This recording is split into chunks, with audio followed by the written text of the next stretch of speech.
एक आदमी ने अपनी आस्तीन बार बार ऊपर चढ़ाई और अपना बाजू एक गहरे और तारीक गार में डाला ताकि अंदर मौजूद किसी अजीब चीज को निकाल सके। लेकिन गार का तंग दहाना उसकी कोशिशों में रुकावट बन रहा था। जब उसने बाजू निकालने की कोशिश की तो वो फंस गया। आदमी परेशान हो गया और बाजू को जोर लगाकर निकालने की कोशिश करने लगा। उसके चेहरे पर दर्द की शिद्दत वाज़ेह थी। उसके पीछे खड़े साथी ने भी उसे खींचना शुरू किया, लेकिन उसकी तकलीफ और बढ़ गई।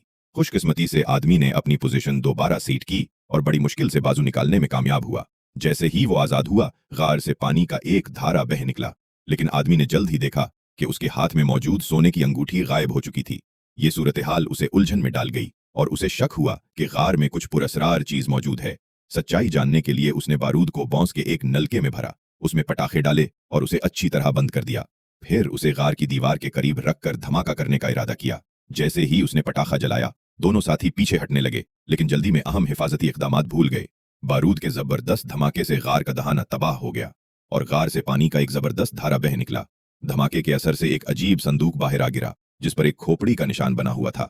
ये देखकर दोनों हैरान रह गए और सोचने लगे कि ये संदूक क्या राज छिपाए हुए है। संदूक को खोलने के लिए उन्होंने उसकी मोम की तह को जलाना शुरू किया। मोम के पिघलने पर एक चाबी बाहर गिरी, लेकिन संदूक के ऊपर 6 मुख्तलिफ ताले मौजूद थे, जिन्हें खोलने के लिए खास तरतीब दरकार थी। दोनों ने मिलकर मुख्तलिफ तरकीबें आजमाई और बिल आखिर रंगों के इशारों की मदद से सही तरतीब दरियाफ्त की। संदूक के खुलते ही एक खोपड़ी सामने आई। ये मंजर देखकर दोनों डर गए और पीछे हट गए। वो गार में वापस गए ताकि दीवारों पर मौजूद नक्काशियों से मजीद राज जान सकें।